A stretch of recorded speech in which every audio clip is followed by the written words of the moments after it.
नमस्कार दोस्तों, स्वागत है आपका यूनिक एजुकेशन के लर्निंग प्लेटफॉर्म पर।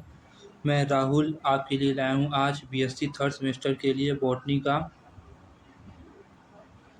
यूनिट नंबर 1 से लेक्चर नंबर 4 है। या क्या है, इसमें हम इस लेक्चर में हम क्या देखेंगे? Principle of priority, type specimen में क्या होता है, holotype, isotype, leptotype, neotype, syntype, nomenclature type, इन सब का डिस्कशन करेंगे और आथर साइटेशन का भी डिस्कशन करेंगे। तो आप चैनल पर नए हैं तो चैनल को सब्सक्राइब करिए, वीडियो को लाइक करिए और ज़्यादा से ज़्यादा शेयर करिए। चलिए तो स्टार्ट करते हैं बिना देरी के हुए।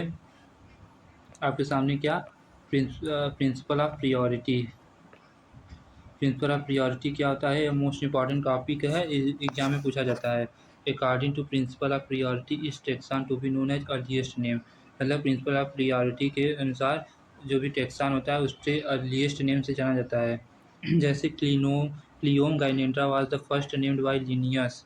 After some year Linnaeus change the name is Cleome pentaphylla, but the valid name is Cleome गाइनेंड्रा।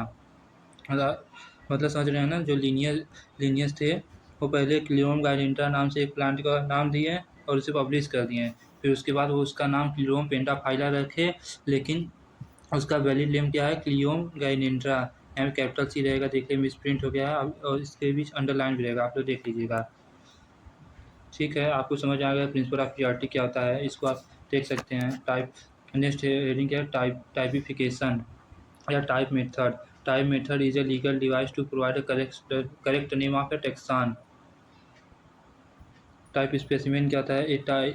Type specimen is a herbarium sheet हो सकता है, ड्राइंग और photograph of specimen which was used by author to provide authentic description. Type specimen क्या हो सकता है? Herbarium sheet हो सकता है, ड्राइंग हो सकता है, या फोटोग्राफ हो सकता है स्पेसिमेन का।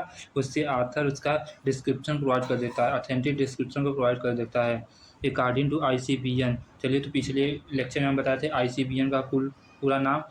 तो आप लोग कमेंट करिए आईसीबीएन का फुल फॉर्म क्या होता है, जल्दी से कमेंट करिए, इंपॉर्टेंट है, एग्जाम में पूछा जा सकता है 2 नंबर में। आईसीबीएन का पूरा नाम आप लोग कमेंट करिए। According to ICBN there are several kind of type. मतलब आईसीबीएन के अनुसार इसके टाइप स्पेसिमेन के सेवरल टाइप्स होते हैं। पहला टाइप्स क्या है? होलो टाइप। होलो टाइप क्या होता है? It is a specimen used by author in the original publication as nomenclatural type. यह स्पेसिमेन जो ऑथर इसको यूज करता है ओरिजिनल पब्लिकेशन के लिए, नॉमेनक्लेचरल टाइप के समय। आइसो टाइप कहता है it is a duplicate specimen of holotype. इसमें क्या होता है? होलो टाइप का डुप्लीकेट स्पेसिमेन होता है। इलेक्ट्रो टाइप क्या है? It is a specimen selected by the component worker from the original material of the author of it specimen when holotype is missing. मतलब यह इस इलेक्ट्रो टाइप में क्या होता है? जो जो स्पेसिमेन होता है उसे कंपोनेंट वर्कर करते हैं, और वो जब होलो टाइप नहीं रहता तो उसे ओरिजिनल ओरिजिनल जो मटेरियल रहता है उसको लेकर यूज करते हैं। इस इलेक्ट्रो टाइप उसे बोलते हैं। न्यू टाइप में कहता है it is a specimen selected as a substitute of holotype when all the material are missing. Neotype में मतलब उसको जो ओरिजिनल ओरिजिनल क्या होता है? ओरिजिनल मटेरियल होता है उसको हटाकर नए नए नए मटेरियल को लेकर उससे हम वो करते हैं, स्पेसिमेन का यूज करते हैं। नॉमेनक्लेचरल टाइप कहता है it is a element with the name of taxon is permanently attached. Syntype कहता है, सीन टाइप इंपॉर्टेंट है, एग्जाम में पूछा जाता है। It is one of the two specimen cited by an author of a species when no more holotype was designated। Topotype क्या है? It is the holotype of specimen collected from the same locality from where the यहाँ पे holotype देखिए, ये नहीं रहेगा holotype. It is the specimen collected from the same locality from where the from, यहाँ was भी नहीं रहेगा, देखिए मिसप्रिंट हो गया। फ्रॉम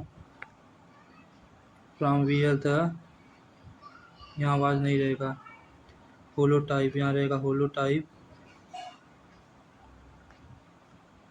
होलोटाइप इज कलेक्टेड, रुकिए आपको हम सही लिख दे रहे हैं, देख लीजिए यहाँ पे इट इज़ द, यहाँ होलोटाइप नहीं रहेगा। It is it is it is it is a specimen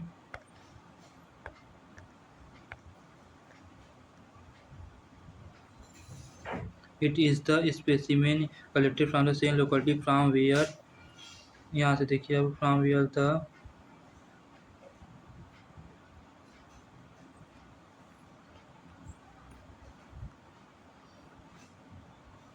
holotype is, फिर उसके बाद कलेक्टेड रहेगा। ठीक है, होलोटाइप इज कलेक्टेड, नाम मिलता है होलोटाइप इज कलेक्टेड। अब नेक्स्ट हेडिंग क्या है, आथर साइटेशन और साइटेशन ऑफ आथर। देख लीजिए क्या है, there are some rule for author citation. Original author क्या होता है, original author the name of the taxon is complete and accurate only when it is followed by full or abbreviate name of author who first वैल्यू publish. मतलब इसमें original author क्या होता है, इसमें जब हम किसी प्लांट को पब्लिश करते हैं तो उसमें ऑथर का भी नाम रहना चाहिए, तब वो करेक्ट नेम रहेगा। जैसे एग्जांपल दिया गया है लिलियम सुपरबम, जिसमें जीनस यहाँ पे GENU है जीनस, और स्पीशीज नेम है the ever name is incomplete, the complete name will be Lilium superbum. यहाँ पे लीन मतलब लिलियम सुपरबम को लिनियस ने पब्लिश किया था, तो यहाँ पे उसका ऑथर का भी नाम ऐसे ही लिखेंगे तो एक क्या होगा, कंप्लीट नेम इसको बोला जाएगा। ज्वाइंट ऑथर क्या होते हैं, if two authors have jointly published the name of taxon, the name of both authors should be cited। मतलब जब दो आथर मिलकर किसी भी टेक्सॉन को पब्लिश करते हैं तो दोनों आथर का नाम को हम लिखेंगे। जैसे इस इलिशियम ग्रिप्थी, तो the name is incomplete, the complete name Illicium griffithii Hook and Thoms. दोनों मतलब हुक एंड थॉम्स दोनों लोग इलिशियम ग्रिप्थी को पब्लिश किए थे, इसलिए उनका दोनों नाम ऐसे लिखेंगे, इलिशियम ग्रिप्थी हुक एंड थॉम्स या इलिशियम ग्रिप्थी हुक एट थॉम्स लिखेंगे। ऐसे लिखेंगे तो ये क्या हो जाएगा, जॉइंट ऑथर इसे बोल सकते हैं। आज के लेक्चर में इतना ही, अब मिलेंगे नेक्स्ट वीडियो में।